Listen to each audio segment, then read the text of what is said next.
Hello दोस्तों, कैसे हैं आप लोग। आज हम सेकेंड यूनिट का जो आगे का पार्ट है उसको ख़त्म करने की कोशिश करेंगे और प्रयास करेंगे कि आज पूरा ख़त्म हो जाए और आप जो टेस्ट भी आराम से दे सकें। ठीक है। एक्चुअली क्या है, इसके बाद जो समाज कार्य की विधियां थी उसकी जो प्राथमिक विधियां थी वो तीन हमने आपको बता दी। फिर उसकी जो सहायक विधियां थी वो भी हमने आपको बता दी इस वीडियो के सेकेंड पार्ट में। और अब हम पार्ट तीन है ये, इसमें क्या है, जो जो बचा हुआ पार्ट है उसको हम तेज़ी से कवर करने की कोशिश करेंगे, जिससे ये होगा कि आप लोग को सब कुछ समझ में आ जाए और यदि पूरा हो जाता है तो आज के आज आप लोग टेस्ट देने की स्थिति में हो सको। ठीक है। रात तक हम आपको उसकी लिंक भेज देंगे। ठीक है। अब देखिए, जो समाज कार्य है इसके बाद समाज कार्य की तकनीक और उपकरण है, उसके बाद अनुसंधान का चैप्टर आता है। देखिए, जो तकनीकी और उपकरण है ये दोनों बहुत आप शब्दों पे जाएंगे तो आपको पूरी तरह से क्लियर हो जाएगा कि एक्चुअल है क्या। हमको जो मैटर मिला हुआ है वो मैटर एक दो जगह से थोड़ा सा अलग अलग किताबों में थोड़ा अलग अलग दिया हुआ है, इसलिए हम दोनों चीज़ इसमें डाल दी हुई है, तो आप प्लीज़ समझने की कोशिश कीजिएगा। ये जो तकनीक और उपकरण है, ये तकनीक और उपकरण को हम सीधा सा, आप तो इस शब्दों को समझ पा रहे होंगे तकनीक की क्या होती है और उपकरण क्या होता है। तो आप ये समझ लो कि इसको हम बहुत बेहद सिंपल से एग्जाम्पल के तौर पे आपको समझाने की हम कोशिश करते हैं कि मान लीजिए कोई आपके यहाँ नल की प्रॉब्लम हो।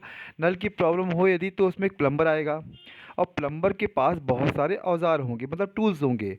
तो एक प्रकार से उस टूल्स इस उपकरण की तरह हो गए। और यदि वो टूल्स तो है, यदि वो टूल्स को हमें पकड़ना कैसे है, हमें चलाना कैसे है, यदि उस टूल्स को जो चलाने के तरीके होते हैं, बेहतर तरीके होते हैं, वो कहलाता है टेक्निक, तकनीक।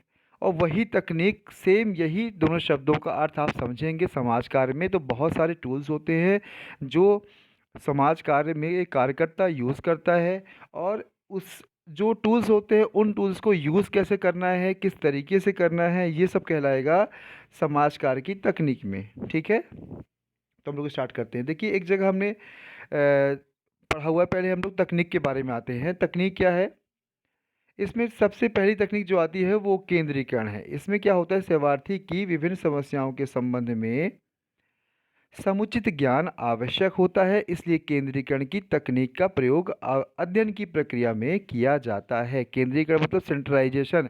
मतलब इसमें क्या होता है, सभी के पास सब कुछ है। मान लीजिए एक कोई कार्य कर रहा है, एक कार्य में बहुत सारे कार्यकर्ता लगे हुए हैं, और वो कार्यकर्ता को यदि कोई इंस्ट्रक्शन सेंट्रलाइज नहीं है, मतलब एक ही शहर में यदि 10 कार्यकर्ताओं को हम भेज रहे हैं और वो सेंट्रलाइज रूप से बिल्कुल निर्देशित है कि आपको यहाँ जाना है, आपको इस क्षेत्र में जाना है, आपको नॉर्थ, आपको ईस्ट, तो इससे क्या होगा, वो बेहतर तरीके से अपने टूल्स का यूज़ कर पाएंगे। मतलब कहीं ना कहीं ये है कि सेंट्रलाइजेशन ज़रूरी है।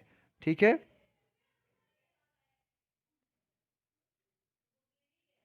फिर है उसके बाद प्रेक्षण। इसमें क्या होता है, ऑब्जर्वेशन में मतलब कहीं ना कहीं अध्ययन काल में ध्यानपूर्वक यह निरीक्षण किया जाता है कि सेवार्थी की बातचीत की शैली किस तरह की है, किसी बात को वह किस तरह से अभिव्यक्त करता है, किस तरह से वह अपनी बात को रखता है। ये सब चीज़ें किस में आती है, ये आती है प्रेक्षण में। ठीक है।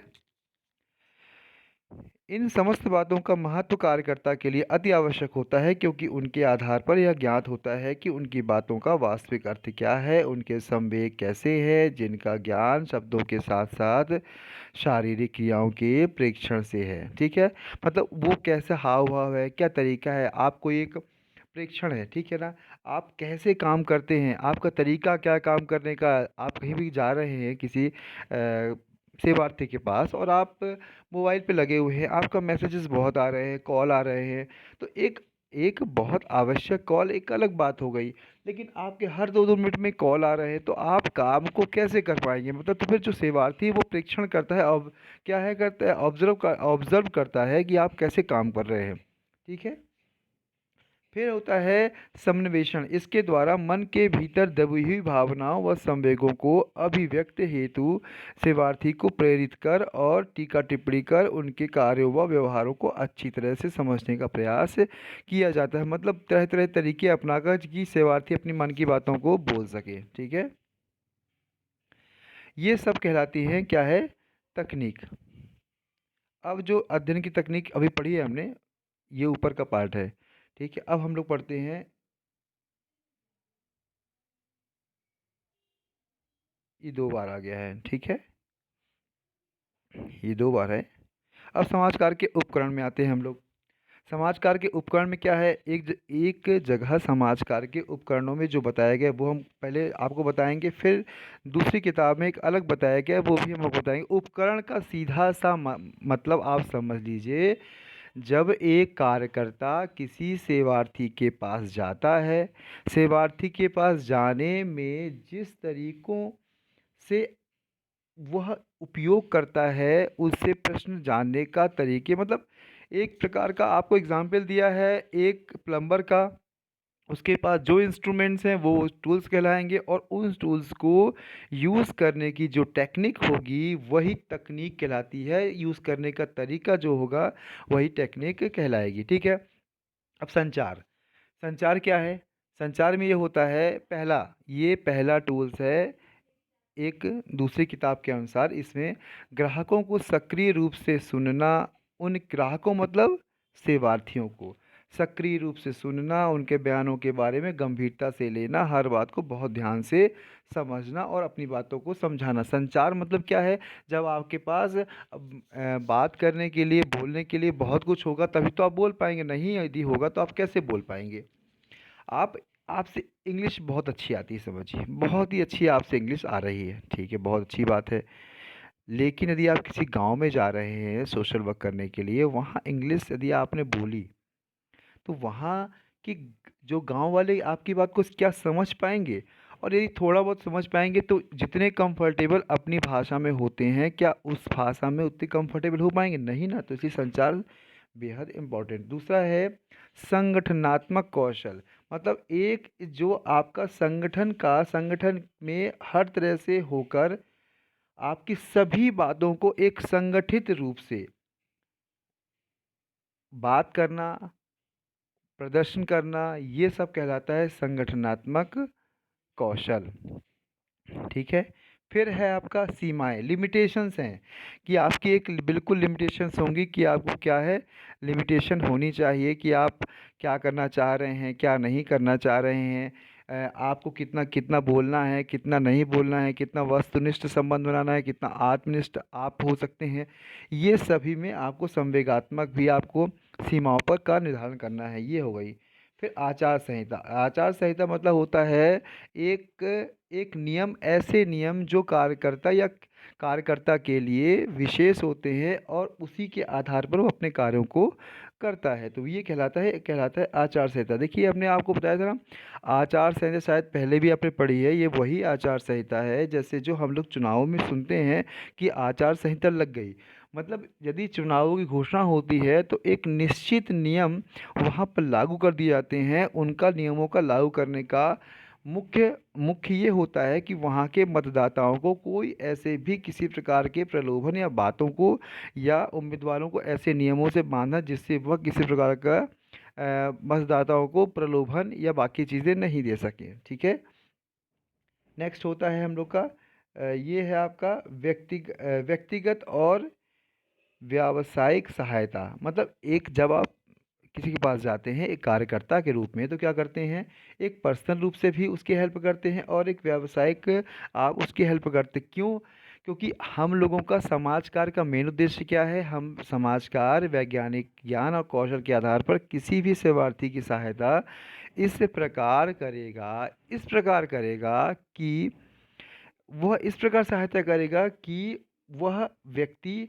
अपनी सहायता खुद करने में सक्षम हो जाए। तो मतलब वो जो सेवार्थी है उसके लिए जो कार्यकर्ता आता है वो किसी न किसी संगठन, संस्था, एनजीओ या गवर्नमेंट का नुमाइंदा होता है। मतलब वो एक व्यावसायिक रूप से उसके पास आता है। ठीक है, चलिए अब हम लोग आगे नेक्स्ट पढ़ते हैं ये अनुनय और समन्वय मतलब कहीं ना समान रूप से अच्छे से बात करना, एक कोऑर्डिनेशन देना।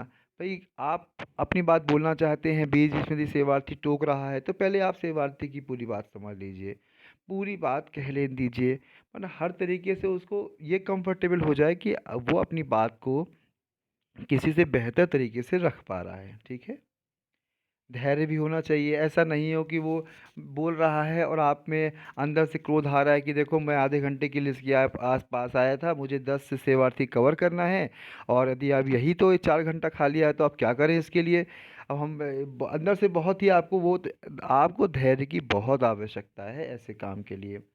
फिर व्यावसायिकता मतलब कहीं ना कहीं आप एक प्रोफेशनल सोशल वर्कर के रूप में काम कर रहे हैं, तो ये भी आपको ध्यान रखना है। ठीक है। सतत शिक्षा, इसमें क्या होता है, सामाजिक कार्यकर्ता के लिए जो पेशेवर व्यावसायिक संघ होता है, उसमें क्या होता है, बहुत सारी चीज़ें क्या है, सीखने की बात कही कि आप बहुत सारी चीज़ें सीखें, समझें और दिन ब दिन अपने ज्ञान और कौशल को बढ़ाने लगें। ठीक है। आत्म देखभाल के लिए प्रतिबद्धता, यदि आप देखिए, आत्म देखभाल मतलब इसका सीधा देखो, जो भी लिखा है उसका हम एक भावार्थ बता रहे हैं आपको, उन शब्दों पे हम नहीं ध्यान दे रहे हैं आपको कि शब्द पढ़ के बताएं। हमारा मतलब ये है कि जो शब्द है उस शब्द का क्या अर्थ होना चाहिए वो हम आपको बताने की कोशिश कर रहे हैं। आत्म देखभाल मतलब कहीं ना कहीं आप सब काम कीजिए, बेहतर काम कीजिए, अच्छे काम कीजिए, खूब मेहनत कीजिए, मतलब लेकिन अपनी भी खुद की देखभाल करने की आपको आवश्यकता है, इस बात को भी आपको ध्यान देना पड़ेगा। ठीक है। और एक देखिए, अब क्या है, एक दूसरी किताब में समाज कार्य के जो अभी जो पढ़े थे वो एक दूसरी किताब से उपकरण थे, ये है दूसरी किताब से। इसमें आप कहें तो सामाजिक व्यक्ति सेवाकार से प्रत्यक्ष रूप से जो जुड़े हुए उपकरण हैं ये, तो आप दोनों को हमने इसीलिए डाल दिया कि आप इसको दोनों को अध्ययन कर लें। ठीक है। अब इसमें क्या है, उपकरण क्या है, पहला तो उपकरण सुनना है, मतलब आप सब वही बातें हैं, अच्छे से सुनना, अवलोकन करना, साक्षात्कार है, आप साक्षात्कार भी वही अच्छे से कैंडिडेट से बात कर सकते हैं, अच्छे संबंध बना सकते हैं, घर भ्रमण मतलब सभी आप घर घर भी जाकर उस आवश्यकता के आधार पर सेवार्थी से मिल सकते हैं। ये पूरे हो गए उपकरण। ठीक है। अब एक बहुत इम्पोर्टेंट टॉपिक है, यह है टॉपिक अनुसंधान अभिकल्प, मतलब अनुसंधान हम लोग प्रारंभ कर चुके हैं, अनुसंधान के प्रकारों को अब पढ़ेंगे। आप लोग को प्लीज़ एक बात आप ध्यान से समझ लीजिए कि यह जो अनुसंधान है इससे संभवतः 3 से 4 प्रश्न परीक्षक जरूर ही बनाएगा, ऐसा हमारा अनुभव है, हो सकता है ज़्यादा भी बना दे। तो प्लीज़ इसको पूरा ध्यान से सुनिएगा, ध्यान से पढ़िएगा और ध्यान से इसके नोट्स आप ज़रूर बनाइएगा, क्योंकि यह बेहद बेहद बेहद इम्पोर्टेंट है अनुसंधान। ठीक है। चलिए हम लोग प्रयास करते हैं करने का। अब देखिए, सामाजिक शोध अध्ययनों में कई आधारों पर भिन्नता होती है, मतलब शोध करना है, जानकारी लेनी है, व्यवस्था करनी है, और इन शोध के आधार पर हम लोग कुछ प्रकारों का अध्ययन करेंगे। ठीक है। पहले शायद हमने ये चीज़, हाँ देखिए, हमें ऐसा लगा कि हमने इसको बताया हुआ है, ऐसा लग रहा था हमें, हो सकता है ऐसा हो। अब देखिए, पहला तो होता है अन्वेषण करने वाला शोध। जब कोई क्या होता है, शोधार्थी किसी सामाजिक घटना के पीछे छिपे कारणों को ढूंढ निकालना चाहता है, मतलब किसी भी घटना के पीछे क्या कारण है उसमें अन्वेषण करना चाहता है, तो क्या होता है, वह अन्वेषण शोध कहलाता है। दूसरा है वर्णनात्मक शोध। जब आप किसी भी कार्य या किसी भी शोध में विस्तार पूर्वक बहुत विस्तार से अध्ययन करना चाहते हैं तो वो कहलाता है वर्णनात्मक शोध। ये परीक्षणात्मक शोध क्या होता है, जब किसी में एक एक्सपेरिमेंटल के रूप में आप रिसर्च करते हैं, एक्सपेरिमेंट के रूप में रिसर्च करते हैं, तो वो कहलाता है परीक्षणात्मक शोध। ठीक है। इस प्रकार के शोध द्वारा यह ज्ञात किया जा सकता है कि किसी समुदाय, समूह, सामाजिक तथ्य, सामाजिक घटना आदि पर किसी नवीन परिस्थिति का कैसा और कितना प्रभाव पड़ा है। ठीक है।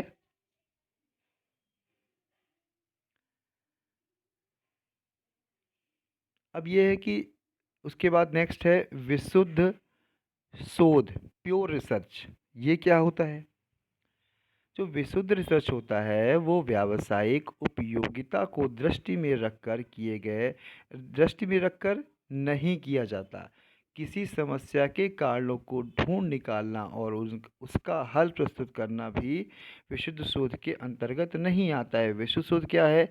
ज्ञान के लिए ज्ञान के लक्ष्य को लेकर आगे बढ़ता है। मतलब हमको एक चीज़ चली मालूम, हम उसके लिए और चल रहे हैं, मालूम पता कर रहे हैं, हम और पता कर रहे हैं, हम आगे उसको और पता कर रहे हैं। तो आप समझ रहे हैं कि यह व्यावसायिक काम करेंगे या केवल से पीएचडी किया आपने, किसी अन्य चीज़ का शोध किया, तो जो काम सौंपा गया वो उस काम आपने सौंपा, लिया और काम कर दिया। लेकिन कुछ काम ऐसे जैसे होते हैं या जो रिसर्च होती है जिसमें आपको एक चीज़ चली मालूम, फिर आपने लगा नहीं नहीं हमें उसमें और खोज लगा और खोज करना है, फिर आपने लगा नहीं नहीं ये चीज़ तो मिली हमको और आगे जाना है। तो जब ऐसे ही जब ज्ञान के ऊपर ज्ञान के बारे में जब आप सर्च करते हैं तो वो कहलाता है विशुद्ध शोध। ठीक है। एक व्यवहारिक शोध है। व्यवहारिक शोध क्या होता है? ये व्यवहारिक शोध है, इसमें ये बताया गया है कि जब किसी ऐसे ज्ञान की खोज के लिए वैज्ञानिक पद्धति का प्रयोग किया जाता है जिसकी व्यवहारिक समस्याओं को हल करने में उपयोगिता है तो इसे व्यवहारिक शोध कहते हैं। मतलब देखिए जितने भी शोध अभी अभी आपने पढ़े उन सभी शोधों के शब्द पे जाइए, उस शब्द के अर्थ को निकालिए और उस अर्थ के ही आधार पर आप समझिए कि वो शब्द का अर्थ क्या है और क्या कहना चाह रहा है। फिर क्रियात्मक शोध क्या है? क्रियात्मक शोध को व्यवहारिक शोध का ही एक प्रकार माना जाता है। ठीक है। अब हम सीधे आते हैं नेक्स्ट वाले में, मूल्यांकनात्मक शोध। ये क्या है? इसमें क्या, जब हम किसी मूल्यांकन के आधार पर कोई शोध करते हैं तो वो कहलाता है मूल्यांकनात्मक शोध। ठीक है। जैसे क्या है, गरीबी क्यों है इसका मूल्यांकन करना है, जैसे स्वास्थ्य में क्या समस्याएं आ रही है, परिवार कल्याण में क्या आ रही है, अपराध में क्या आ रही है, जब इनका मूल्यांकन किया जाएगा इनके इनके कार्यों पर तो वो कहलाएगा मूल्यांकन बड़ा शोध। अब देखिए ये हो गया ऊपर का भाग शोध। अब यहाँ से थोड़ी और कहानी इंटरेस्टिंग हो रही है। ऊपर वाला भाग शोध के प्रकार हो गए, लेकिन किसी भी प्रकार को करने के लिए कुछ चीज़ों की आवश्यकता होती है, वह होता है डाटा कलेक्शन। और डाटा कलेक्शन देखिए, भविष्य में आप पीएचडी करेंगे, यदि आपने कोई छोटा सा रिसर्च वर्क किया, यदि कोई आपने एमफिल कर रहे हो या कुछ भी ऐसा कर रहे हो तो वह कहलाएगा आपका रिसर्च। और रिसर्च में सबसे इम्पोर्टेंट होता है डाटा कलेक्शन। और डाटा कलेक्शन आप समझिए वो कैसे करना है, किस प्रकार से करना है, क्या क्या मेथड्स होती हैं, ये तो ये हम लोग अभी पढ़ेंगे डाटा कलेक्शन।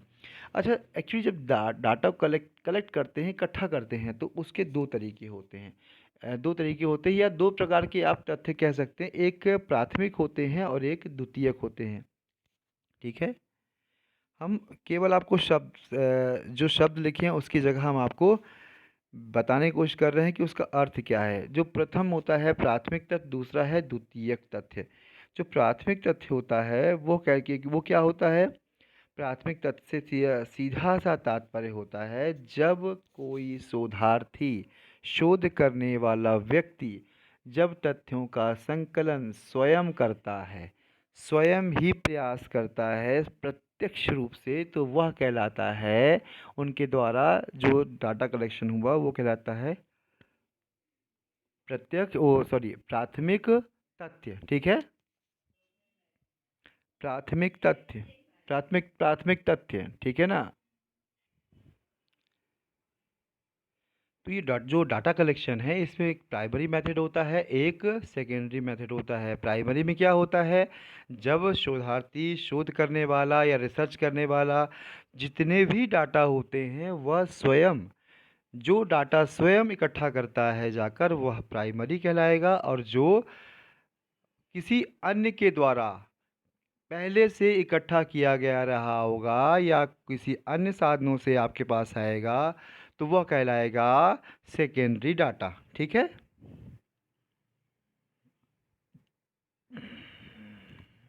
अब देखिए, ये रॉबर्टसन है, इन्होंने कहा था कि वे तथ्य प्राथमिक होते हैं जिन्हें एक विशेष शोध समस्या को हल करने के लिए के विशेष उद्देश्य से संकलित किया जाता है।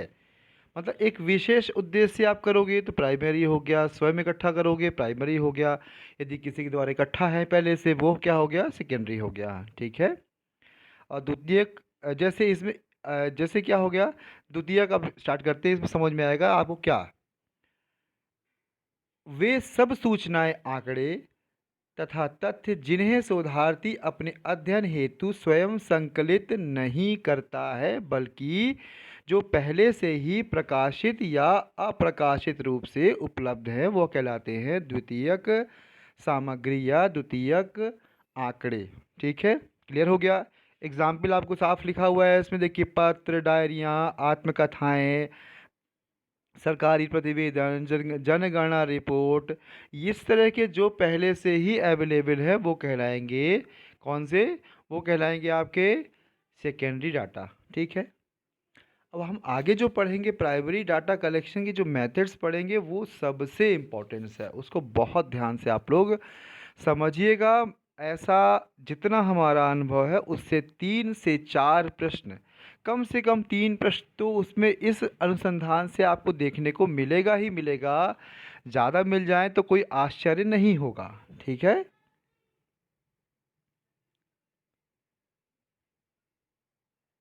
अब देखिए, जो भारत में जो सेकेंडरी डाटा है मोस्टली कहाँ कहाँ से इकट्ठा होते हैं, यदि आप केंद्र सरकार के बहुत सारे विभाग हैं वहाँ से होंगे।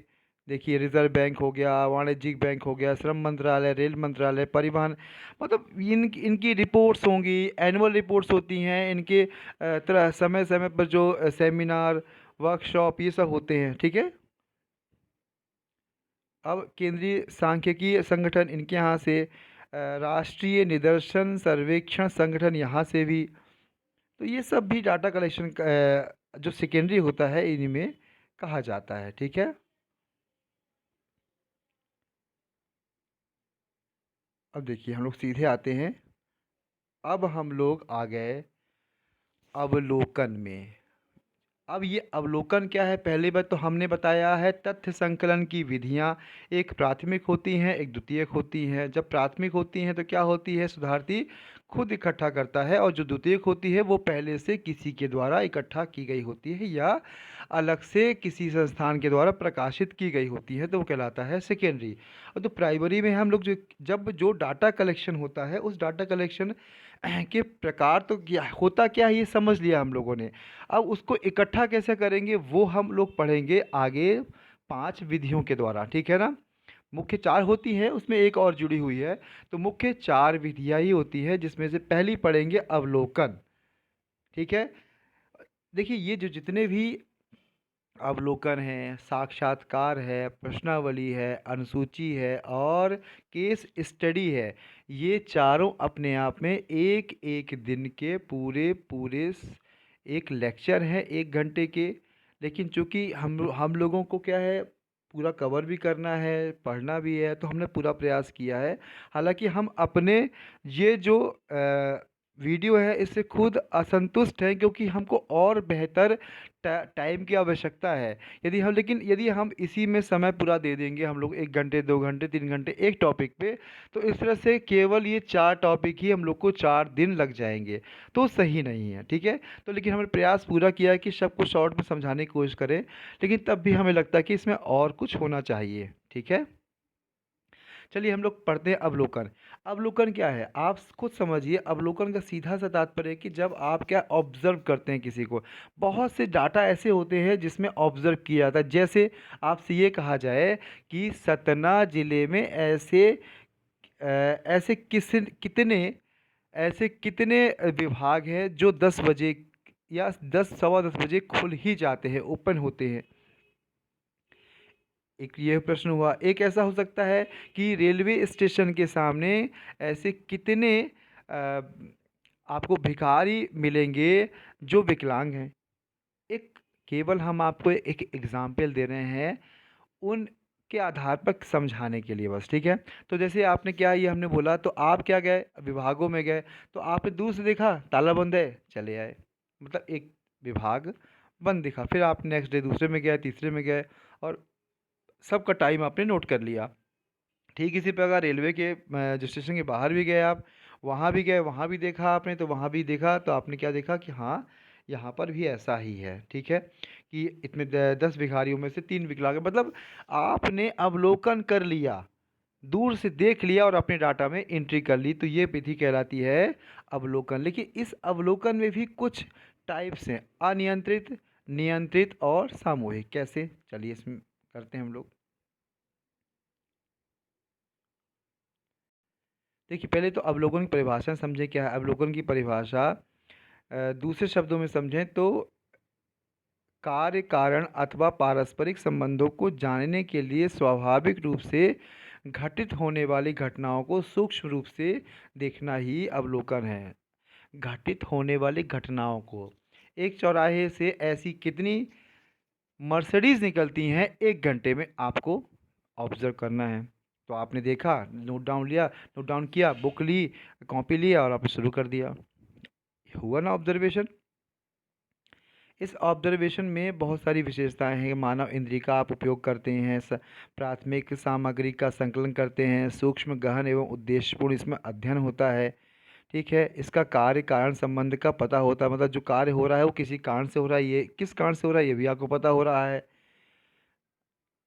व्यवहारिक एवं अनुभव से लिया गया ये अध्ययन है। ठीक है, निष्पक्षता होती है, मतलब एक चौराहे में खड़े हैं, मर्सिडीज आ रही, तो आपको उसको मर्सिडीज वाले को पता नहीं है कि आप ऑब्जर्व कर रहे हैं, आप तो बस बैठे हुए देख रहे हैं, तो कोई भी सामान्य रूप से निकल रहा है, जा रहा है, मतलब निष्पक्ष रूप से आप इसको जांच कर सकते हैं। प्रत्यक्ष अध्ययन, मतलब इसके लिए किसी की सहायता की आवश्यकता नहीं है, आप डायरेक्ट बैठ के ही यदि डाटा कलेक्शन करेंगे तो बिल्कुल भी सही और एग्जैक्ट डाटा आपको मिलेगा और जिससे शोध आपको बेहतर होगा।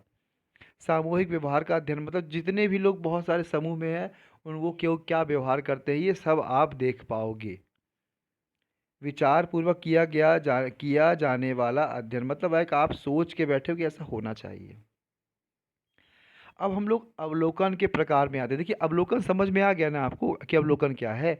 अवलोकन से सीधा सा तात्पर्य हमने आपको क्लियर कर दिया कि जब आप डाटा कलेक्शन करते हैं, तथ्यों की जानकारी देख कर लेते हैं, अवलोकन करके लेते हैं, तो वो कहलाता है क्या, अवलोकन, डाटा कलेक्शन का। ठीक है, अब इसके प्रकार क्या क्या है। प्रकार है, देखिए इसके सामान्यतः 3 प्रकार हैं।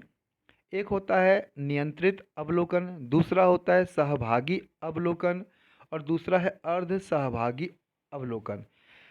देखिए क्या होता है, इनको आप केवल इन शब्दों से समझने की कोशिश करेंगे, समझ में आ जाएगा, और बीच बीच में थोड़े से हम एग्जाम्पल देंगे तो आपको हर एक चीज़ बहुत बेहतर तरीके से समझ में आ जाएगी।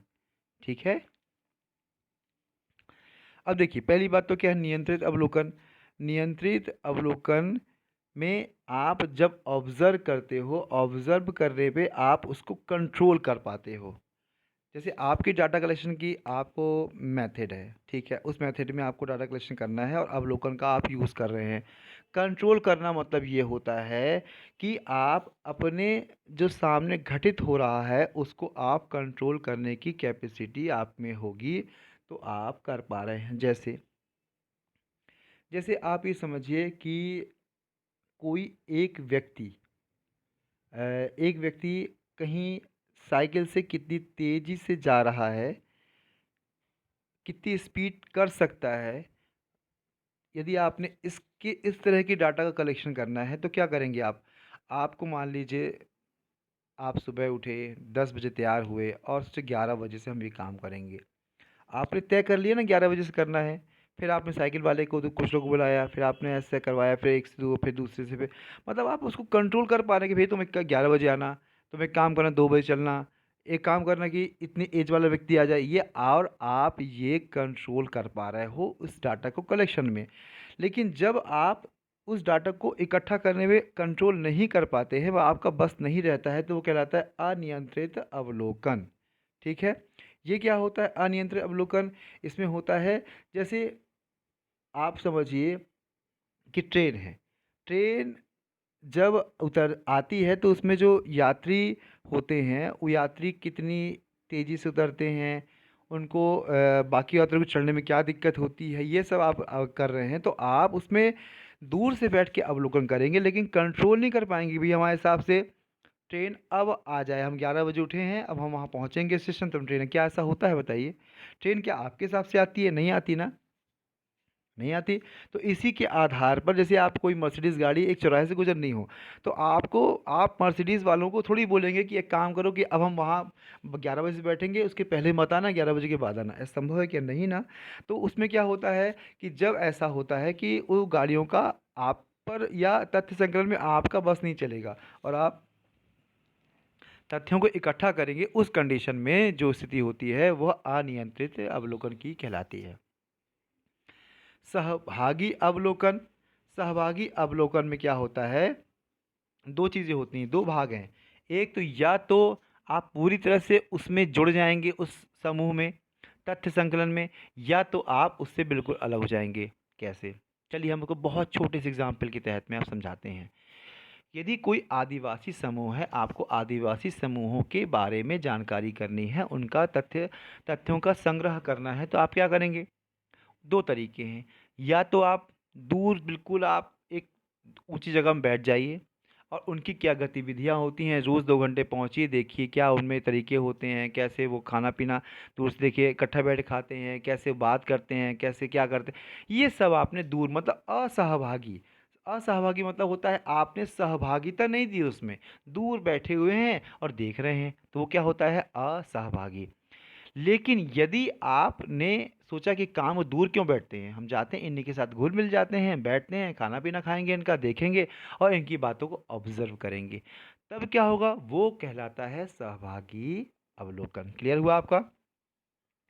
सहभागी और असहभागी, असहभागी क्लियर हो गया ना? जब आप किसी के पास जुड़ते हैं और डाटा कलेक्शन करते हैं उस सहयोग, उस ग्रुप में जाकर, तो सहभागी हो गया, और जब उस समूह से दूर बैठ के आप अवलोकन करते हैं, उसमें जुड़ते नहीं हैं और तब लेते हैं डाटा कलेक्शन, तब कहलाता है असहभागी।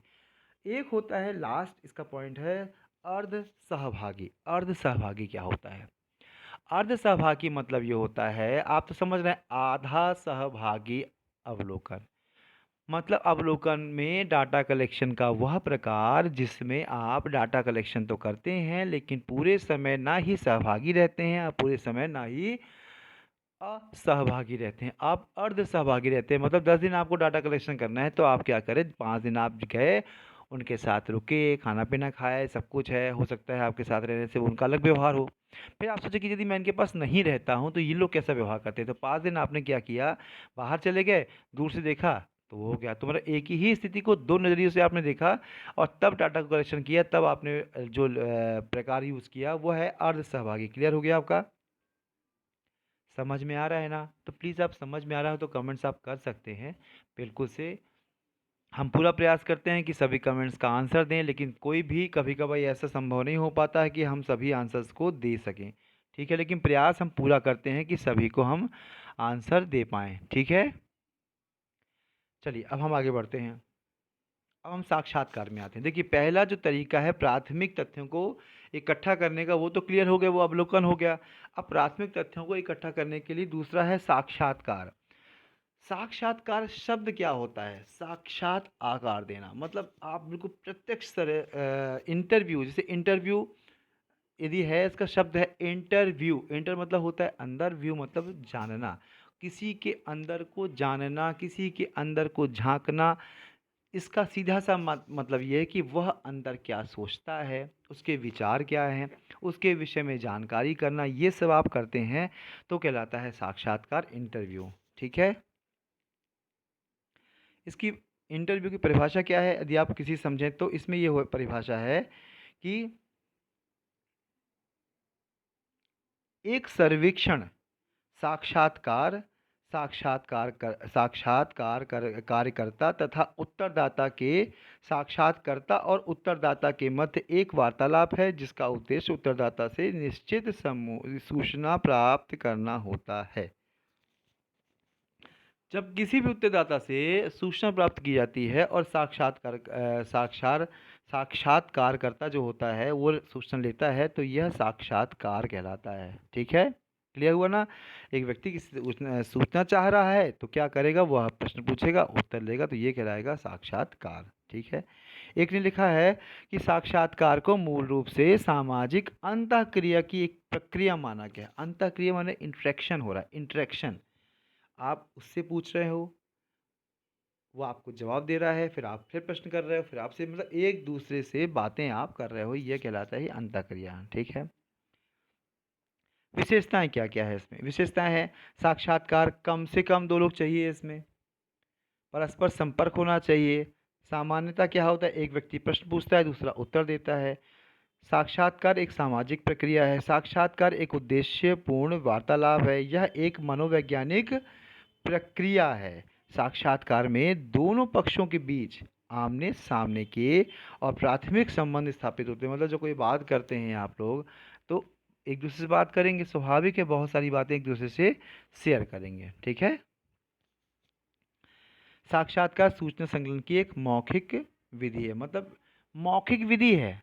जब आप किसी से पूछ रहे हैं तो आपको उत्तर दे रहा है, तो सीधा जनरली क्या होता है, हम लोग साक्षात्कारों क्या करते हैं, उससे जोड़ लेते हैं। जो अक्सर जब आप जॉब के लिए जाते हैं और इंटरव्यू होता है तो आप उससे जोड़ लेते हैं। लेकिन समाज शास्त्र के क्षेत्र में जो साक्षात्कार है उसका मतलब सीधा सा है, तथ्यों के संकलन से है, ना कि किसी को जज करने से है। ठीक है।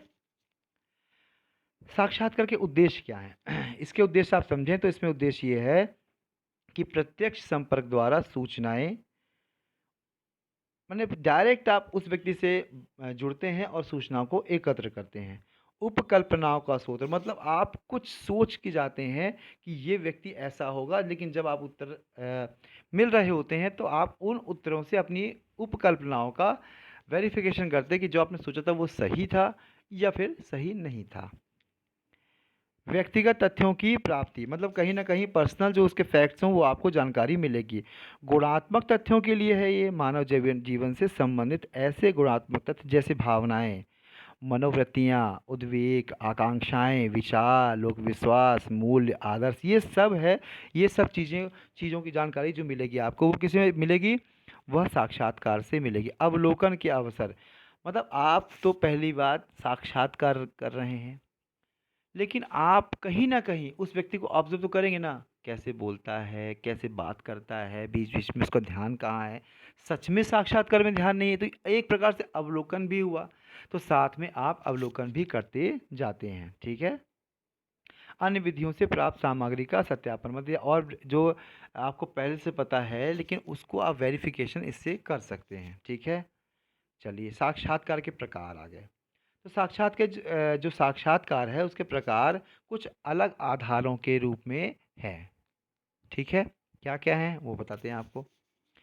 यदि हम उद्देश्य के आधार पर साक्षात्कार को बांटें तो वह कुछ भागों में बढ़ता है। वो है सामने निदानात्मक साक्षात्कार। इस प्रकार के साक्षात्कार का उद्देश्य किसी सामाजिक समस्या के कारणों को ज्ञात करना होता है। जिस प्रकार से एक डॉक्टर रोग के कारणों को जानने के लिए रोगी से पूछताछ करता है, ठीक उसी प्रकार से एक कार्यकर्ता भी क्या होता है, कार्यकर्ता सेवार्थी से पूछता है कि उसकी समस्याएं क्या है, जानने की कोशिश करता है। उपचारात्मक साक्षात्कार क्या है? ट्रीटमेंट, जब आपको पता हो जाए समस्या क्या है या पहले से पता है समस्या, तो उस समस्या को दूर करने के लिए तुम कौन सी, इस समस्या को दूर करने के लिए ये उपाय हैं, एक उपाय ये भी है। तो मतलब उपायों के लिए के आधार पर भी आप एक साक्षात्कार ले सकते हैं। अनुसंधान के, रिसर्च के आधार पर भी एक साक्षात्कार किया जा सकता है। ठीक है। तो क्लियर हो गए तीन प्रकार के साक्षात्कार जो भी आपने वो पढ़े हैं। अब दाताओं के, जो सूचना देते हैं उनके सूचना दाताओं के आधार, संख्या के आधार पर आप इंटरव्यू को परिभाषित करने के साथ साथ उसके प्रकार में विभाजित कर सकते हैं। कैसे?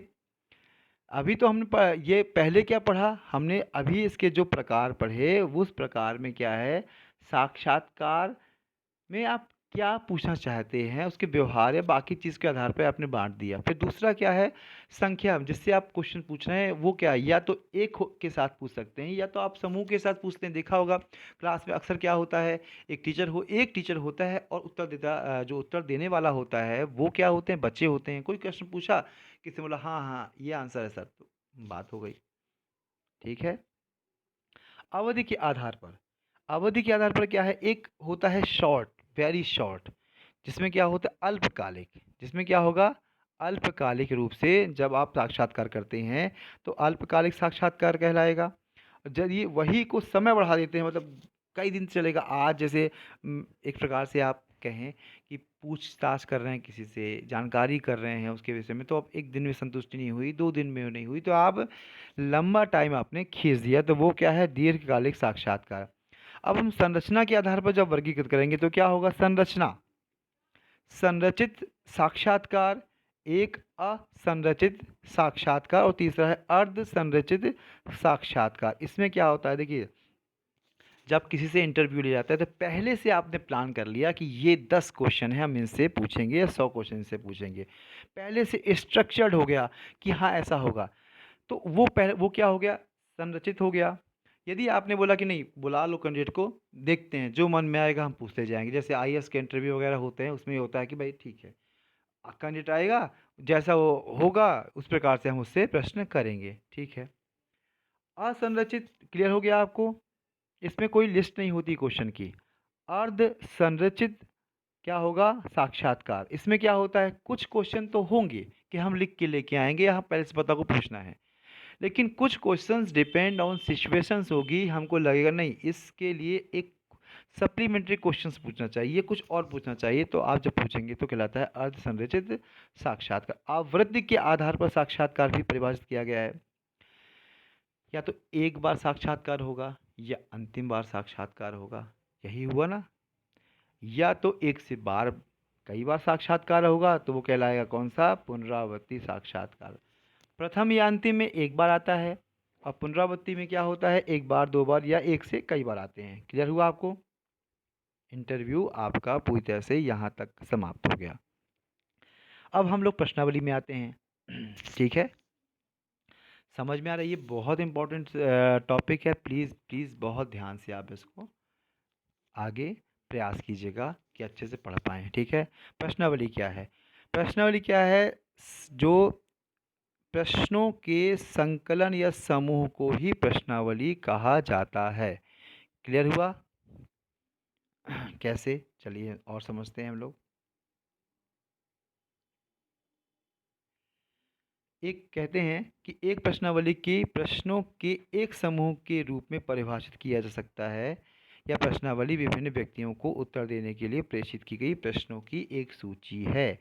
प्रेषित की हुई, देखिए प्रश्नावली में खास बात यह होती है कि आप उत्तरदाता के संपर्क में नहीं आते हैं प्रत्यक्ष रूप से, अप्रत्यक्ष रूप से आते हैं। जब आप प्रश्नों का कलेक्शन उनसे अप्रत्यक्ष रूप से किसी साधन के माध्यम से पूछते हैं तो कहलाता है प्रश्नावली।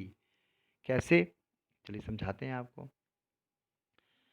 प्रश्नावली किसी भी अध्ययन विषय से संबंधित प्रश्नों की एक सूची होती है जिसे डाक द्वारा सूचनादाताओं के पास भेजा जाता है।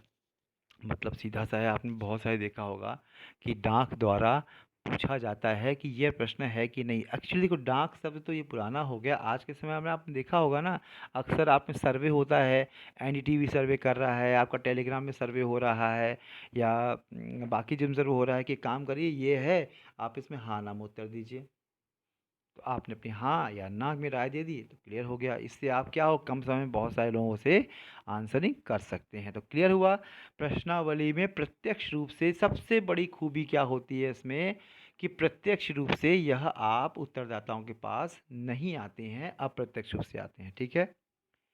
अब उद्देश्य क्या है, उद्देश्य क्या है इसमें, बहुत विशाल विविध व्यापक रूप से जो बिखरे हुए लोग हैं उनमें सूचनाएं संकलित कर सकते हैं, प्रामाणिक हो सकती हैं ये सूचनाएं, सूचनाओं का की व्यवस्था का संकलन होता है, कम समय में होता है, कम खर्च में होता है, ये सब है। प्रश्नावली के प्रकार क्या क्या हैं, 2 प्रकार हैं। एक इसमें क्या देखिए, तथ्य संबंधी प्रश्नावली और मत एवं मनोवृत्ति संबंधी प्रश्नावली। तथ्य मतलब होता है कोई भी फैक्ट है उसके विषय में आपको प्रश्न पूछना है, ठीक है, तो उसके विषय में जब पूछेंगे आप, फैक्ट मतलब हो गया आयु हो गई, आप कितने उम्र के हैं, ठीक है। आप ये प्रश्न कुछ भी पूछ रहे हैं तो आप बताइए हम 25 के हैं या 20 से 25 साल के लोग ये हैं, या कुछ भी है वो आप पूछेंगे तो क्या आएगा, तथ्य संबंधी प्रश्नावली होगा। मत संबंधी प्रश्नावली में क्या होता है, जब आप किसी को राय बताते हैं, राय कि हम हाँ या ना, ये चीज़ें प्रोडक्ट आपको अच्छा लगा, ये अच्छा नहीं लगा, तो ये कहलाता है मत संबंधी प्रश्नावली। संरचित प्रश्नावली में पता है आपको, पहले से ही आपने हर चीज़ प्लान कर दी कि ये क्वेश्चन है, इसका उत्तर लिख के भेजें आप। इस प्रकार की प्रश्नावली का निर्माण अनुसंधान प्रारंभ करने से पूर्व ही कर लिया जाता है। मतलब जैसे क्या है, आपको समझिए यहाँ पर कोई एक बड़ी सी फैक्ट्री खोलनी है। उस फैक्ट्री में समझिए आपको कोई प्रोडक्ट बनाना है। उस प्रोडक्ट का क्या इस सतना, रीवा, जबलपुर, आप मैहर, आपका छिंदवाड़ा, आपका बालाघाट, भोपाल, ये सभी मतलब मध्य प्रदेश के पूरे शहरों में क्या ये चलेगा? तो एक काम करते हैं, एक शहर का चुनाव करते हैं। उस शहर शहर के चुनाव के में हम उन लोगों से, मान लीजिए आपने खरगोन ज़िला वो जो है वहाँ पर आपने चुनाव किया, और उस चुनाव में आपने ये पूछा कि भैया ऐसा करते हैं, हम एक पत्र लिख के भेजते हैं, सबको भेजेंगे, या एक व्यक्ति जाएगा, सब घर घर सर्वे कराएगा, पूछेगा आपको ये प्रोडक्ट यहाँ पसंद आएगा कि नहीं आएगा, किसी ने हाँ या ना जो भी बोलेगा उसके आधार पर आप अपनी बात रख पाएंगे। ठीक है। नेक्स्ट नेक्स्ट है असंरचित प्रश्नावली। इसमें क्या होता है, केवल आपको क्वेश्चन लिख देना है, और क्वेश्चन में आपको जो आंसरिंग है वो आंसरिंग पहले से नहीं है, केवल आपको उस विषय के बारे में जानकारी दे देनी है। ठीक है। बंद, सीमित एवं या प्रतिबंधित प्रश्नावली। इस प्रकार की प्रश्नावली में प्रश्नों के सामने ही कुछ निश्चित विकल्प दिए जाएंगे, मतलब फिक्स है। आपको वेस्टर्न ड्रेस, मान लीजिए किसी गर्ल्स का सर्वे करा रहे हैं आप कि 20 से या 15 से 30 साल के लड़कियों के मध्य, कि आपको वेस्टर्न ड्रेसेस में ड्रेसेस पसंद हैं, क्वेश्चन हो गया हाँ या ना। तो इस तरह के प्रश्न आपने पूछ लिए, तो आप उसके पास कुछ अलग विकल्प नहीं है कि अपने उत्तर को अलग दे पाए, उसके पास दो ही विकल्प है, एक हाँ या ना। इस तरह में जो होता है ये बंद कहलाता है। ठीक उसी प्रकार से खुली असीमित, मतलब आपको आपके विचार क्या है वेस्टर्न ड्रेस के संबंध में, आपने एक लाइन लिखा, दो लाइन, जो भी मन की भड़ास सब निकाल डाली आपने। ठीक है, तो वो क्या हो गया, खुली, असीमित और अप्रतिबंधित प्रश्नावली। चित्र में बहुत सारे ऐसे होते हैं जो अनपढ़ होते हैं, ठीक है ना, चित्र में प्रश्नावली सीधा सा, यदि आप प्रत्यक्ष रूप से नहीं कह सकते इसको, अप्रत्यक्ष रूप से कह सकते हैं। कभी कभी जैसे कोई जानकारी करनी है आपको, तो क्या है, फोटो आ गई, उस फोटो से आप, चार फोटो हैं आपने कर ली। जैसे अक्सर चुनाव में होता है ना कि लोग जो अनपढ़ होते हैं उनके लिए जो चुनाव चिन्ह होते हैं, जिसके आधार पर वो मतलब पढ़ नहीं पाते, चुनाव चिन्ह देखा और उसके आधार पर उन्होंने वोटिंग कर दी। तो हालांकि वो अलग हो गया, वो खुद होते हैं, लेकिन मतलब कहने का मतलब कि एक प्रकार से ऐसा भी होता है, चित्रों के माध्यम से भी प्रश्न हम पूछ सकते हैं। ठीक है। मिश्रित प्रश्नावली, जितने भी ऊपर प्रकार बताए हैं हमने, उन पूरे प्रकारों में यदि है सभी का मिला जुला असर, तो कहलाएगा मिश्रित प्रश्नावली। ठीक है। अब सहभागी पत्र क्या होता है। सहभागी पत्र एक है, पूर्व परीक्षण कर लेने एवं प्रश्नावली को अंतिम रूप देने के बाद प्रश्नावलियों को सूचना संकलन हेतु डाक द्वारा भेजा जाता है। साथ में एक पत्र भेजा जाता है जिसमें क्या होता है, अनुसंधान करने वाली संस्था का होता है, जिस या व्यक्ति का होता है, उसे सहगामी पत्र कहते हैं। ठीक है। इसमें गुण क्या है, विशाल जनसंख्या में हो सकता है, न्यूनतम श्रम होता है, न्यूनतम समय लगता है, पैसे कम खर्च होते हैं। ठीक है, ये सुविधाजनक है, एक ही समय में आप बहुत सारे लोग सर्वे कर सकते हैं। ठीक है, पुनरावृत्ति संभव है, इसमें सुविधाजनक भी होता है, खुद आप इसको प्रशासित कर सकते हैं, मतलब इसको एडमिनिस्ट्रेट कर सकते हैं। ठीक है, सांख्यिकीय प्रयोग भी है, तुलनात्मक अध्ययन भी है, ये सब आप कर सकते हैं। ठीक है। प्रश्नावली विधि के दोष, इसमें दोष क्या है, अशिक्षित जो अशिक्षित होते हैं उनके लिए अन्य वो उपयुक्त नहीं है। क्यों नहीं है, क्योंकि मान लीजिए कुछ लिखेंगे तो वो इनके पास पहुंचेगा तो क्या होगा, वो दूसरे से पूछेंगे। अब दूसरे से पूछेंगे तो स्वाभाविक है, दूसरे के ही विचार लगेंगे ना फिर तो। ठीक है। चलिए अब हम आगे बढ़ते हैं। अनुसूची, प्रश्नावली खत्म, अब अनुसूची स्टार्ट। ये सेकेंड लास्ट टॉपिक है हम लोग का। इसमें अनुसूची क्या है, अनुसूची ठीक प्रश्नावली जैसी है, लेकिन उसमें क्या होता है, अनुसूची में आप प्रत्यक्ष रूप से जाते हैं, एक लिस्ट बनी रहती है, लिस्ट से आप क्वेश्चन पूछते हैं किसी के घर में जाकर, उत्तरदाता सीधा सीधा आपको बताता है कि हाँ ये है आंसर, ये है आंसर, ये कर लीजिए। केवल प्रश्नावली अनुसूची में यही अंतर है, डिफरेंस है कि प्रश्नावली क्या होती है, अप्रत्यक्ष है, ये प्रत्यक्ष है। आगे अंतर पढ़ेंगे हम लोग, परिभाषा क्या है इसमें। इसके अनुसार ये होता है, एक परिभाषा पढ़ लेते हैं नीचे वाली।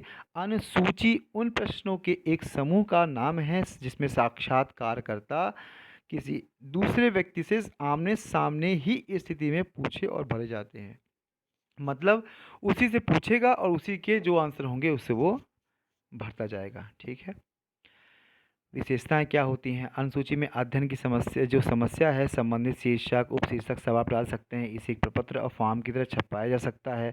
इसे भरने के लिए अध्ययनकर्ता है जो उत्तरदाता से प्रत्यक्ष मिल सकता है। अध्ययनकर्ता स्वयं भरता है, ना कि उत्तरदाता, उससे नहीं बोलता, पूछता जाता है और ये भरता जाता है। साक्षात्कार, अवलोकन और प्रश्नावली तीनों विधियों की विशेषताओं का ये समन्वय होता है। मतलब एक व्यक्ति बोला, जैसे अक्सर आपने देखा होगा ना, सुना होगा, गरीबी रेखा। गरीबी रेखा में आप किसी घर में सर्वे करने गए, मतलब अनुसूची बना के ले गए, क्या आप गरीबी रेखा में आते हैं? तो उस व्यक्ति ने बोला हाँ मैं आता हूँ। लेकिन आप देख रहे हैं इसके घर में 3 ट्रैक्टर खड़े हैं, बड़ा सा 2 मंजिल का मकान बना हुआ है, बहुत उसका ड्रेस अप टू डेट है। मतलब कहीं ना आपको ऑब्जर्व कर रहे हो, अवलोकन भी कर रहे हो, साक्षात्कार भी कर रहे हो और साथ में अनुसूची भी भर रहे हो। ठीक है। इसमें घटनाओं का अवलोकन भी होता है, छोटे छोटे क्षेत्र होते हैं इसमें। अनुसूची के प्रकार, अनुसूची के प्रकार में क्या, अध्ययनकर्ता के प्रत्यक्ष अवलोकन पर आधारित है, जिन व्यक्तियों के पास वांछित तथ्य है उसके साक्षात्कार पर आधारित है और साक्षात्कार के प्रश्नावलियों पर आधारित है। मतलब 3 तरह से आप इसको प्रकार बदल सकते हैं। पहला, अनुसूची के प्रमुख प्रकार मेन हैं, कौन कौन से हैं। पहले अवलोकन अनुसूची, मतलब आप फॉर्म लिए हैं और केवल देख रहे हैं, देखने से आपने उसमें भर दिया, वो है अवलोकन सूची। यदि आपने मूल्यांकन, आप मूल्यांकन कर रहे हैं, उसकी राय, उसका विश्वास, उसकी अनुमति, ये सब चीज़ आप चेक कर रहे हैं, तो क्या होता है, वो कहलाता है मूल्यांकन अनुसूची। प्रलेख अनुसूची, इसमें क्या होता है, इन अनुसूचियों का उपयोग ऐसे सामग्री का आलेखन करने के लिए किया जाता है जिन्हें विभिन्न प्रकार के प्रलेखों, व्यक्तिगत जीवन इतिहासों या अन्य सामग्री से प्राप्त किया जाता है। ठीक है। संस्था सर्वेक्षण, संस्था संबंधी कोई सर्वेक्षण होगा, जैसे जितनी स्कूलें हैं उनके विषय में सर्वेक्षण करेंगे तो क्या है, संस्था सर्वेक्षण अनुसूची कहलाएगा। साक्षात्कार, यदि आपको इंटरव्यू कर रहे हैं और ऐसी अनुसूची बनाई है तो साक्षात्कार अनुसूची है। अनुसूची का सीधा सा तात्पर्य है प्रश्नों की श्रृंखला। ठीक है। अब अनुसूची तथा प्रश्नावली की तुलना करते हैं, ये बहुत इंपॉर्टेंट है। प्रयोग विधि में क्या होता है, अनुसूची का प्रयोग अनुसंधानकर्ता साक्षात्कार के द्वारा करता है। वह सूचनादाता से स्वयं प्रश्न पूछता जाता है और भरता है, लेकिन जबकि प्रश्नावली में सूचनादाता के पास डाक से पहुंचता है और वह खुद भरता है, वापस उसे वापस करता है। सूचनादाता से संपर्क अनुसूची में डायरेक्ट होता है, लेकिन प्रश्नावली में डायरेक्ट नहीं होता है। अध्ययन क्षेत्र बहुत विशाल होता है, किसका, प्रश्नावली का, अनुसूची का सीमित होता है। सूचना प्राप्ति क्या होती है, प्रश्नों का उत्तर अनुसंधानकर्ता सूचनादाता से पूछकर स्वयं भरता है, लेकिन उसमें प्रश्नावली में ऐसा नहीं है। अध्ययन की गहनता, जो कितनी है डीपली जो रिसर्च, उसमें क्या होता है, इसमें गहन विस्तृत अच्छे से कर सकते हैं किसमें, अनुसूची में। लेकिन प्रश्नावली में जो भर के भेज देगा वही है। आप गरीबी रेखा में आते नहीं, उसमें मतलब नहीं आते हैं, उस घर आपने देखा नहीं देखा, तो आप समझेंगे इतने लोग आते हैं, तो कहीं ना कहीं गहनता अनुसूची में ज़्यादा होती है। प्रश्न का उत्तर, प्रश्न का उत्तर अनुसूची में डायरेक्ट आपको क्या होता है, मिलता है। ठीक है। और प्रश्नावली में सूचनादाता के स्तर से। फिर शिक्षा के स्तर में अनपढ़ व्यक्ति भी अनुसूची में आंसर दे सकता है, लेकिन प्रश्नावली में केवल शिक्षित को पढ़ के देना पड़ेगा, कोई सहायता करने वाला है ही नहीं। निदर्शन, निदर्शन क्या होता है, अनुसूची द्वारा अध्ययन करने के लिए चुना गया निदर्शन अधिक प्रतिनिधित्वपूर्ण होता है, क्योंकि इसमें शिक्षित और अशिक्षित सभी प्रकार के सूचनादाता होते हैं, जबकि प्रश्नावली में ऐसा नहीं है, केवल शिक्षित ही होंगे। व्याख्यात्मक, मतलब बहुत सारी, हाँ ना की जगह एक आपसे आपका विचार कैसे हैं, तो आपको लिखने 3 लाइन चाहिए। मान लो नहीं लिख पा रहा है कोई, तो कम से कम ये तो रहेगा कि लिखने वाला आपके पास है। समय, श्रम और धन, इन तीनों की बचत किस में होती है, प्रश्नावली में और अनुसूची में। इसमें बहुत ज़्यादा खर्च होते हैं। पक्षपात, यदि आप उसकी बात करें सूचनादाता के आधार पर तो अनुसूची में पक्षपात कम होता है, लेकिन प्रश्नावली में ये होता है कि हम कुछ भी लिख के भेज देते हैं ना, क्या होता है, ठीक है। प्रतित्व की का प्रतिशत, मतलब जो आंसर आता है वो लगभग 100% होता है। आप हर घर जाएंगे, फॉर्म भरेंगे, आंसर मिल जाएगा। लेकिन यदि आप पोस्ट कार्ड या बाकी माध्यम से सर्वे करा लिया, मोबाइल से हाँ ना करवा लिए, तो बहुत लोग देखेंगे नहीं करेंगे, कुछ करेंगे। अवलोकन भी सेम वही है। अनुसूचित गुण, ये गुण क्या है इसमें? प्रामाणिक है, व्यक्तिगत संपर्क है, अवलोकन सुविधा है, अधिकतम प्रत्युत्तर है, स्पष्टीकरण, ये सब आपको इसमें गुण देखने को मिलेंगे, ठीक है। और दोष भी ये बहुत सारे हैं इसमें। अब लिखने वाला थक गया मान लीजिए, तो कुछ कुछ भी लिख डाला उसने। आपने देखा हो सर्वे करने अक्सर घर में आते हैं ना लोग, क्या करते हैं, अरे हो गया, फॉर्म भर देते हैं, हमने 100 फॉर्म भर दिए, कैसे भरे क्या भरे, ये बात। तो यही सब इनमें दोष हैं, ठीक है। अब हम लोग सीधे आ जाते हैं नेक्स्ट वाले में, केस स्टडी। केस स्टडी क्या होता है? वैज्ञानिक जो व्यक्तिगत अध्ययन पद्धति गुणात्मक पद्धति का ही एक रूप है, जिसमें किसी व्यक्ति, संस्था या समुदाय के बारे में गहन जानकारी क्या होती है, मिलती है, ठीक है। मतलब इसमें क्या होता है, एक व्यक्ति के बारे में ही आप बहुत ज़्यादा जान कर सकते हैं। क्यों, क्या क्या है, आगे पढ़ते हैं हम इसमें। व्यक्तिगत अध्ययन पद्धति के अंतर्गत किसी एक सामाजिक इकाई से संबंधित सभी पक्षों का व्यापक, सूक्ष्म एवं गहन अध्ययन किया जाता है। अध्ययन की जाने वाली यह सामाजिक इकाई कोई भी व्यक्ति, समूह, संस्था, समुदाय आदि समुदाय, जाति, राष्ट्र, सांस्कृतिक क्षेत्र अथवा इतिहास का एक युग भी हो सकता है। मतलब कहने का मतलब ये है, किसी भी एक व्यक्ति, किसी एक समूह, किसी भी जाति, इसमें जो इकाई होती है उसकी इकाई का अध्ययन आप इसमें कर सकते हैं, ठीक है। थोड़ा लंबा वीडियो जरूर है, लेकिन क्या करें, हम लोग को फाइनली ये ख़त्म करना है आज, तभी तो हम लोग टेस्ट की स्थिति में होंगे आज, ठीक है। अब विशेषताएं क्या है? अध्ययन की एक विशिष्ट इकाई होती है, मतलब एक किसी इकाई में ही आप अध्ययन करते हैं, गहन इकाई। जब किसी एक व्यक्ति पे आप ध्यान केंद्रित करेंगे तो क्या करेंगे, आप खूब उसके बारे में पूछेंगे, खूब आप उसके बारे में जानकारी करेंगे, गहन अध्ययन करेंगे। संपूर्ण अध्ययन मतलब पूरा अध्ययन, उसके जन्म से लेकर अभी तक किसी सब चलेगी मालूम आपको। गुणात्मक अध्ययन, इसमें क्या है, उसके अन्य उसके भावात्मक क्या है संबंध, बाकी सब चीज़ें क्या है, ये सब भी आपको देखने को मिलेंगे। कारकों का अध्ययन, उसके जो फैक्ट होते हैं, जैसे क्या होते हैं, समस्या को प्रभावित करने वाले कारकों एवं परिस्थितियों का भी पता लगाया जा सकता है इसमें। संपूर्ण पद्धतियों का उपयोग कर सकते हैं इसमें। कुछ आधारभूत मान्यताएं हैं, क्या क्या मान्यताएं हैं? पहला, मानव व्यवहार की समानता, मतलब जब भी व्यक्ति के हिसाब से करेंगे तो मानव व्यवहार तो होगा ही। सामाजिक घटनाओं के में की जटिलता, इसमें क्या होगा, सामाजिक जीवन में जटिलता होती है, उसी के आधार पर उसका परिवर्तन आपको दिखाई देगा। समय तत्व का प्रभाव, समय तत्व तो देखिए कहीं ना कहीं प्रभाव तो होगा ही आपका। इसमें क्या है, मानवीय व्यवहार तथा किसी घटना के संबंध में समय भी एक महत्वपूर्ण तत्व है, ठीक है। नेक्स्ट क्या है, परिस्थितियों की पुनरावृत्ति। इसमें क्या होता है, हो सकता है आपको, मानव व्यवहार है जो बार बार कोई चीज़ें जो घटित हो रही है रिपीट भी हो। संपूर्ण अध्ययन, आपको पूरा संपूर्ण अध्ययन करने को मिलेगा। व्यक्तिगत अध्ययन के प्रकार क्या क्या हैं? व्यक्ति का व्यक्तिगत अध्ययन हो सकता है, इसके बारे में पूरी सूचनाएं एकत्रित करना, उसका जीवन का प्रारंभ हुआ, क्या उसने पहना, क्या उपलब्धि की, ये सब आप उसके बारे में जान सकते हैं। समुदाय का व्यक्तिगत अध्ययन क्या होता है? उस समुदाय क्या होता है कि समूह, संस्था, जाति या समुदाय का एक इकाई के रूप में अध्ययन, एक इकाई के रूप में इसलिए अध्ययन करेंगे तो कहलाएगा वो समुदाय का व्यक्तिगत अध्ययन।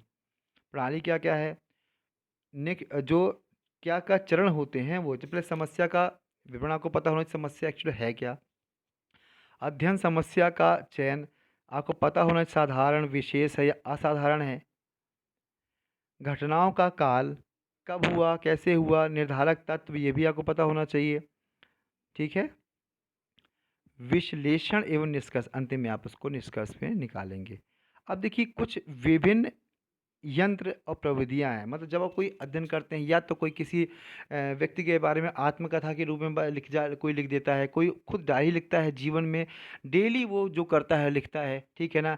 बहुत सारे पत्र होते हैं ठीक है ना, तो उस विषय में हम लोग इसको पढ़ते हैं। डायरी क्या होती है, बहुत लोग डायरी लिखते हैं।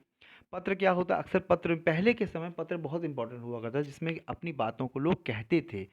आपने देखा होगा एक पत्र बहुत फेमस है, कौन सा है, कि पिता का पत्र पुत्री के नाम, ये कौन सा है, इंदिरा गांधी को मिला था जवाहरलाल नेहरू के द्वारा, लिखा है ना, नेहरू ने इंदिरा गांधी को लिखा था। जीवन इतिहास, उसका किसी भी व्यक्ति का इतिहास के बारे में भी, पहला व्यक्ति क्या था, उसके बाद रिसर्च, उसके और रिसोर्सेज क्या हैं, उससे आप भी एक केस स्टडी कर सकते हैं। प्रलेख, डायरी, पत्र, जीवन इतिहास, ये सभी प्रलेख में आते हैं। इसमें एक फ़ायदा क्या होता है, आप बहुत सूक्ष्म अध्ययन कर सकते हैं, उपकल्पनाओं का स्रोत है, अनुसंधान के प्रारंभिक स्तर में उपयोग है, महत्वपूर्ण अध्ययन यंत्रों के निर्माण में भी सहायक है, ठीक है। व्यक्तिक मनोवृत्तियों की जानकारी मिलेगी, सामग्री की पूर्णता मिलेगी, घटनाओं की अध्ययन की निरंतर तस्वीर मिलेगी आपको। तुलना एवं वर्गीकरण का आधार, मतलब कहीं ना कहीं आप जब अपना काम करेंगे तो आप तुलनात्मक अध्ययन भी कर सकते हैं। सामान्यीकरण का अध्ययन, इसमें क्या होता है, इस विधि में सामान्यीकरण का एक सफल आधार प्रदान करती है। विभिन्न इकाइयों के गहन, सूक्ष्म और विस्तृत अध्ययन के आधार पर आप सामान्यीकरण प्राप्त कर सकते हैं। नए अनुभवों का ज्ञान, जो नए नए एक्सपीरियंस होते हैं वो भी आपको मिलेंगे। जीवन के प्रभावक कारकों का अध्ययन भी कर सकते हैं। दीर्घ प्रक्रियाओं का अध्ययन, मतलब एक लंबी प्रोसेस चलने वाली है, उसका भी अध्ययन आप करेंगे। विभिन्न विधियों का प्रयोग, इसमें सब विधियां आपको यूज़ करनी पड़ेगी क्योंकि हर पक्ष आपको जानना है, ठीक है। इस मनोवैज्ञानिक अध्ययनों में सहायक, सीमाएं भी देखिए इसमें है। अवैज्ञानिक ज़्यादा इंपॉर्टेंट नहीं है लेकिन आप पढ़ सकते हैं। वैज्ञानिक विधि, दोषपूर्ण सामान्यीकरण, सीमित अध्ययन अत्यधिक खर्चीला होगा, निदर्शन का अभाव होगा, दोषपूर्ण रिकॉर्ड होगा, दोषपूर्ण जीवन इतिहास अध्ययन कर देख, क्योंकि वो आप देखा होगा एक व्यक्ति के बारे में बहुत लोग लिखते हैं, किसी को कोई लिखा, किसी ने कुछ लिखा, और हमेशा कंट्रोवर्सी कुछ चीज़ों में बनी रहती है, ठीक है। अब हम लोग सीधे आते हैं निदर्शन के प्रकार में। देखिए ये इंपॉर्टेंट है। एक संगणना विधि होती है और एक और निदर्शन विधि होती है। संगणना विधि क्या होती है, इसमें अनुसंधान करता समग्र क्षेत्र का अध्ययन करता है, मतलब पूरा का पूरा क्षेत्र का अध्ययन कर डालेगा। और निदर्शन में क्या होता है, उस पूरे क्षेत्र में से थोड़ा आप अध्ययन करेगा और उसके विषय में जानकारी कर लेगा। जैसे जैसे आप क्या करते हैं कि आप देख रहे हैं कि एक क्लास के बच्चे हैं, उस क्लास के बच्चों में से आप में 100 बच्चे पढ़ते हैं, 100 बच्चों में से आप रैंडम 5 बच्चों को पास बुलाया, उनसे आपने पूछा कुछ और अंदाज लगा लिया कि पूरे बच्चे का पढ़ाई का स्तर क्या होगा, ठीक है। निदर्शन पद्धति बहुत इंपॉर्टेंट है, इससे क्वेश्चन पक्का और 100% आएगा, ठीक है। निदर्शन क्या है, एक निदर्शन जैसा कि इसके नाम से स्पष्ट होता है कि एक विस्तृत समूह का एक लघुत्तर प्रतिनिधि, माने एक बहुत बड़े समूह है, उस समूह से एक थोड़ी सी आप जानकारी कर लीजिए तो पूरे समूह का अंदाजा लगा सकते हैं, वो कहलाता है आपका निदर्शन, ठीक है। आधार क्या क्या है, समय की सजातीयता, मतलब एक जैसा समय आपको उसमें देखना पड़ेगा, प्रतिनिधित्व देखना पड़ेगा आप साथ में, इसमें मेन ये है। इसके प्रकार सबसे ज़्यादा इम्पोर्टेंट है, वो हम ज़रूर फोकस करेंगे, आपको बहुत लंबा वीडियो बन रहा है तो वो हम आगे, कहाँ गया, आकार निर्धारण, महत्व, दोष हैं, सब सिंपल से। मेन है आपका प्रकार, हाँ प्रकार में दैव निदर्शन। दैव निदर्शन वह निदर्शन है जिसमें जिसमें समग्र की प्रत्येक इकाई के चुने जाने के समान अवसर होते हैं।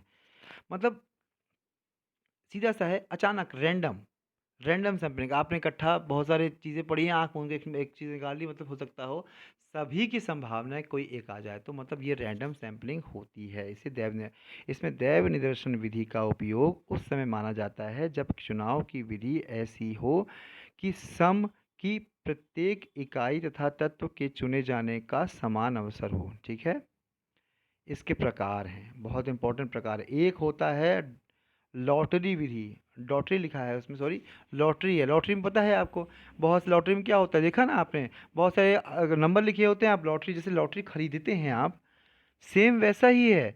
आपने लॉटरी क्या खरीदी, खरीदने में नंबर है, और नंबर्स में हो सकता है किसी की लॉटरी लग जाए। तो ये रैंडम सैम्पलिंग का एग्जांपल है। फिर दूसरा, कार्ड या टिकट प्रणाली। इसमें क्या होता है, इसमें बहुत सारे कार्ड होते हैं, इसमें नंबर होते हैं, उसका सबका अलग प्रतीक होता है। उसी के आधार पर उसमें अंकित कर दिया जाता है और उसको एक ड्रम में डालते हैं, उसको निकालते हैं। जैसे अक्सर नहीं आपको वो कहते हैं कि आपका आज ड्रॉ निकलेगा। ड्रॉ क्या होगा, सबके कोई चीज़ बेचा किसी ने सामान, उसका एक कार्ड दे दिया, उस कार्ड को इकट्ठा डाल दिया, डाल के एक व्यक्ति मिलाया और व्यक्ति निकाल लिया, जिसका नाम आ गया उसको इनाम मिल गया। तो ये क्या कार्ड या टिकट प्रणाली है। एक टिप्पेट विधि। टिप्पेट क्या है, प्रोफेसर टिप्पेट थे, इन्हीं के नाम से ये विधि है। इसमें 10,400 संख्याएं हैं। इस पे ये संख्याओं का हर एक क्रम का अलग अलग है। तो इसी के आधार पर सैम्पलिंग करेंगे तो हम क्या करेंगे, हर एक चीज़ को बेहतर तरीके से निकाल सकते हैं। ठीक है। ग्रिड प्रणाली, ग्रिड में क्या होता है, भौगोलिक क्षेत्र होता है, उसमें आप ग्रिड बना देंगे। जैसे नहीं, चौकोर खाना, फिर उसके बीच में और छोटे छोटे खाने, उसके आधार पे आपने सैम्पलिंग की, थोड़ा सा यहाँ से चुन लिया, थोड़ा यहाँ चुन लिया, थोड़ा यहाँ चुन लिया, इससे क्या हो गया, सब कुछ आपका क्लियर हो गया है।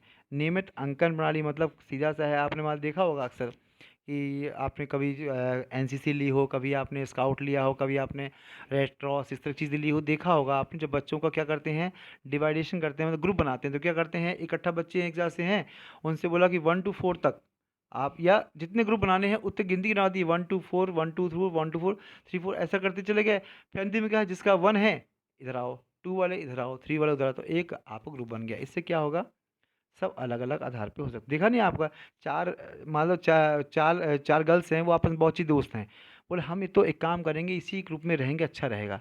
स्वाभाविक है, अच्छे ग्रुप में है, साथ में खड़ी रहेंगी वो। अब साथ में खड़ी रहेंगी तो जब गिनती बुलवाई जाएगी तो एक बोलेगी, फिर दो बोलेगी, तीन बोले, चार बोलेगी। जब एक नंबर वाले अलग किए जाएंगे तो वो अलग हो जाएगी, दो वाले अलग, तीन वाले अलग, मतलब उनका ग्रुप अलग हो जाएगा। तो ये कहलाती है अनियंत्रित अंकन प्रणाली। ठीक है। अब इसमें गुण भी है, बहुत अच्छे दिए हुए हैं। सीमाएँ, सीमाएँ कुछ नहीं है, अक्सर अच्छे से निकाला जाएगा तो हम लोग समझ जाएँगे क्या है। सीमाएँ मतलब, इस सीमाएँ केवल ये है कि अच्छे से यदि सैंपलिंग की जाएगी तो आपको समग्र का अध्ययन अच्छे व्यवस्थित तरीके से हो जाएगा। ठीक है। उद्देश्यपूर्ण या सविचार निदर्शन विधि, ये भी है। उद्देश्यपूर्ण से यदि होगा तो भी कर सकते हैं विचार पूर्वक। वर्गीकृत होगा एक, ये भी वर्गीकृत मतलब एक क्लासिफिकेशन करेंगे तो ये भी कंप्लीट। तो ये आपका कंप्लीट हो गया। ये देखिए सैम्पलिंग ख़त्म, मतलब आज के दिन ये टॉपिक पूरा ख़त्म हो गया। ठीक है। थोड़ी लंबा हो गया वीडियो और थोड़ा सा ज़्यादा हो गया, लेकिन क्या करें, आज हम ख़त्म करना था। प्लीज़ आप लोग पढ़िए। कोई भी क्वेरीज होगा, कुछ भी लगेगा, हाँ थोड़ा सा स्पीड रखने की कोशिश ज़रूर की है हमने, कारण केवल यही है, इससे हम लोग थोड़ा बेहतर जल्दी स्पीड बढ़ा पाएंगे। ठीक है, चलिए ध्यान रखिए। Okay, take care.